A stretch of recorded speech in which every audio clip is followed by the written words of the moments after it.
Everyone, नमस्ते, सत श्री अकाल, केम छो, राधे राधे, अस्सलाम वालेकुम, जय हिंद। सो मैं हूं वैशाली, आपकी करंट अफेयर्स मेंटोर। एक बार फटाफट से सेशन को शेयर कर दीजिएगा।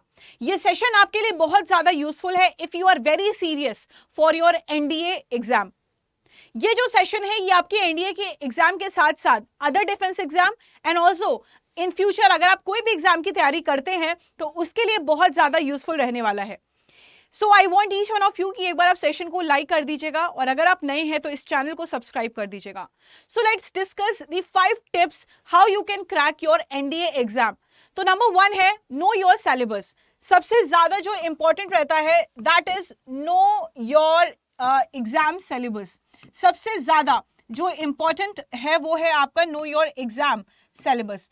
ये जो पॉइंट है वो आपके लिए बहुत ज्यादा क्रूशियल है। क्यों क्रूशियल है? क्योंकि सिलेबस एक ऐसा पार्ट है आपके एग्जाम का जो आपको यहां पर आपको बता देगा कि क्या आपको प्रिपेयर करना है और क्या नहीं प्रिपेयर करना है। राइट? जंगल में आपको अगर आप एग्जाम्पल की बात करें तो जंगल में जो मशाल का काम करता है आपका सिलेबस। राइट? तो सिलेबस सबसे ज्यादा इंपॉर्टेंट है। सिलेबस कि आपका इंग्लिश का सेक्शन क्या कहता है, आपके इंग्लिश में कौन कौन से टॉपिक्स हैं, आपके जनरल साइंस में कौन कौन से टॉपिक आने वाले हैं, आपके मैथ्स में कौन कौन से टॉपिक आने वाले हैं, आपके यहाँ पर जीएस में कौन कौन से टॉपिक हैं, आपके जी के करंट अफेयर्स में क्या फॉर्म करेगा, वो सब आपको यहाँ पर सिलेबस के तहत आपको पता चल जाएगा। तो जो सबसे प्रीमियम स्टेप होता है आपके एग्जाम की तैयारी का वो होता है आपका सिलेबस। सो आपको यहाँ पर जो सिलेबस है वो अच्छे से जानना बहुत ज्यादा जरूरी है। दूसरा जो सबसे इंपॉर्टेंट पॉइंट है know your exam pattern. Know your exam pattern ये आपका सेकेंड मोस्ट प्रीमियम आपका स्टेप है आपके आने वाले एग्जाम के लिए। तो जब आप पैटर्न को पता करेंगे कि किस सेक्शन से ज्यादा नंबर आ रहा है, किस सेक्शन से कम आ रहा है, कितने कौन कौन से सेक्शन है, कौन कौन से कितने कितने नंबर्स कैरी करते हैं, और साथ ही साथ यहाँ पर इस पूरे सेक्शन को हमें कितना टाइम में काम करना है। तो ये जब आप एग्जाम पैटर्न को यहाँ पर पता कर लेते हैं कि एक्चुअल में इसका पैटर्न क्या है, तो उस तरीके से आप यहाँ पे प्रिपेयर कर सकते हैं। आप अपना लेस इंपॉर्टेंट और आपका मोर इंपॉर्टेंट सब्जेक्ट्स को यहाँ पर आप डिफाइन कर सकते हैं। पर से अगर आप एनडीए एग्जाम की बात करें तो जनरल साइंस से, आपके इंग्लिश सेक्शन से, आपका यहाँ पर मैथ सेक्शन से, आपका जीएस सेक्शन से, आपका जी के करंट अफेयर से कितने कितने नंबर्स आ रहे हैं वो आपको यहाँ पर पता होना बहुत ज्यादा जरूरी है। तो जो सबसे ज्यादा इंपॉर्टेंट फॉर्म करता है वो है आपका एग्जाम पैटर्न। तो एग्जाम पैटर्न आपको जरूरी होना, आपको पता होना बहुत ज्यादा जरूरी है। तीसरी जो सबसे इंपॉर्टेंट चीज आती है वो आती है analyse the previous year paper. Analyse the PYQ, previous year paper. अक्सर क्या होता है हम सिलेबस जान जाते हैं, हम पैटर्न जान जाते हैं, लेकिन हम प्रीवियस ईयर पेपर को बिना देखे ही हम अपनी तैयारी को स्टार्ट कर देते हैं। तो जो सबसे इंपॉर्टेंट है वो है आपका यहाँ पे प्रीवियस ईयर पेपर।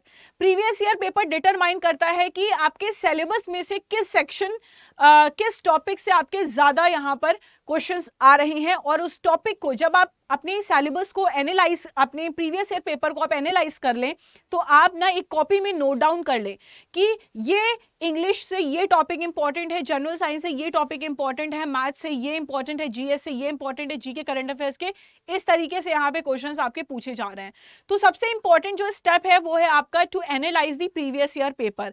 अक्सर हम किसी भी एग्जाम की तैयारी करते हैं, आपने यहाँ पर आपने 10th दिया होगा, तो जब आप बोर्ड्स दे रहे होंगे तो आपके पापा मम्मी, आपके टीचर्स ने आपको बताया होगा कि नहीं भाई आप 5 to 10 ईयर्स के प्रीवियस ईयर पेपर सॉल्व कर लो, उनको एनालाइज कर लो। जब आप उसको एनालाइज कर लोगे तो आपको पता चल जाएगा कि किस एरिया से ज्यादा नंबर के क्वेश्चंस आते हैं और कौन सा ज्यादा इंपॉर्टेंट है। राइट? तो ये जो पॉइंट है आपका यहाँ पर to analyse the previous year paper is very very very important.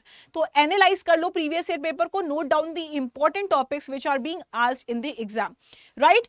चौथा जो पॉइंट होता है वो है आपका, यहां तक हमने know your exam syllabus, know your exam pattern, analyse the previous year paper. चौथा स्टेप है know your strong and weak areas.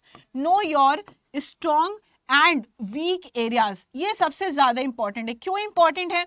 जब आपने सिलेबस को पता कर लिया कि आपका ये सिलेबस है, उसके बाद आपने पता कर लिया कि ये एग्जाम पैटर्न है, उसके बाद आपने पता कर लिया एनालाइज करके प्रीवियस ईयर पेपर के ये टॉपिक आपके एग्जाम में पूछा जाता है।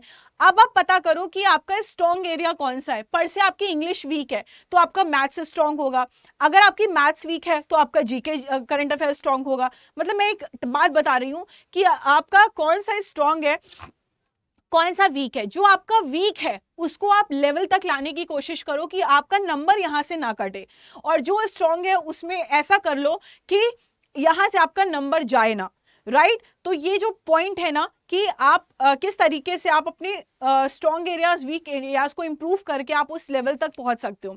उसके बाद जो सबसे इंपॉर्टेंट चीज है that is complete the syllabus, solve see complete the syllabus, revise and solve the mock test. ये चीज बहुत ज्यादा इंपॉर्टेंट है। आपने सिलेबस तैयार कर लिया, आपने यहाँ पे पैटर्न को प्रिपेयर कर लिया कि हाँ ये पैटर्न है, उसके बाद आपने एनालाइज कर लिया प्रीवियस ईयर पेपर को, उसके बाद आप अपने स्ट्रॉन्ग एंड वीक एरियाज जानते हो, उसके बाद आपको क्या करना है, आपको बस अपने सोर्सेस को इकट्ठा करके एकदम जो आपके एग्जाम में इंपॉर्टेंट है वो सोर्सेस आप इकट्ठा करके अपने सिलेबस को कंप्लीट करना स्टार्ट करो। उसके बाद जैसे ही आप सिलेबस को कंप्लीट कर लेते हो वंस सेकेंड टाइम, उसके बाद आप रिवाइज करना स्टार्ट करो। और सबसे ज्यादा इंपॉर्टेंट होता है मॉक टेस्ट। आपने बहुत पढ़ाई कर ली है लेकिन अगर आपने टेस्ट नहीं दिया कि आपका लेवल कहां पर है, ऑल इंडिया में आपका किस लेवल पर हो आप, तो आपका कोई मतलब नहीं रह जाएगा। तो जो सबसे इंपॉर्टेंट पार्ट है वो क्या है, वो है आपका यहाँ पर मॉक टेस्ट। मॉक टेस्ट से आप क्या कर सकते हो, बेनिफिट क्या है? सबसे पहला बेनिफिट है कि आप अपनी रैंक पता कर सकते हो कि आप ऑल ओवर इंडिया में रैंक कहां पर कर रहे हो, ठीक है। क्योंकि एनडीए बहुत ही प्रेस्टिजियस एग्जाम है, बहुत सारे लोग इस एग्जाम के लिए फाइट करते हैं, और आप बस आपको एनालाइज, तभी आप एनालाइज अपने आप को कर पाओगे जब आप मॉक टेस्ट दोगे। कौन सा एरिया एक्चुअल में आपका स्ट्रॉन्ग है, कौन सा एरिया एक्चुअल में आपका वीक है, वो आपका मॉक टेस्ट बताएगा। तो ये सारी जो पॉइंट्स है ना, 5 पॉइंट्स, 5 टिप्स, ये आपके एग्जाम के लिए सबसे ज्यादा जरूरी है। और जो मन की इच्छा है, विल पावर और जो जुनून है, वही आपको आपके आने वाले एग्जाम के लिए गो थ्रू करवाएगी और आपको सक्सेस भी वही दिलवाएगी। So always be passion for your aim, because as NDA is not a job, it is a service. आपको आप सर्विस करने वाले हो अपने नेशन के लिए। तो पहले तो पेट्रियोटिज्म की भावना अपने अंदर जगाओ कि no why you want to serve India, right, और सर्व योर कंट्री। सो ये जब अंदर से आ जाता है, जुनून अपने आप जाग जाता है, और ये 5 टिप्स को फॉलो करके आप अपने एग्जाम को क्रैक कर सकते हो। So I hope I have helped you in any way for your exam. जय हिंद स्टूडेंट्स, लव यू ऑल।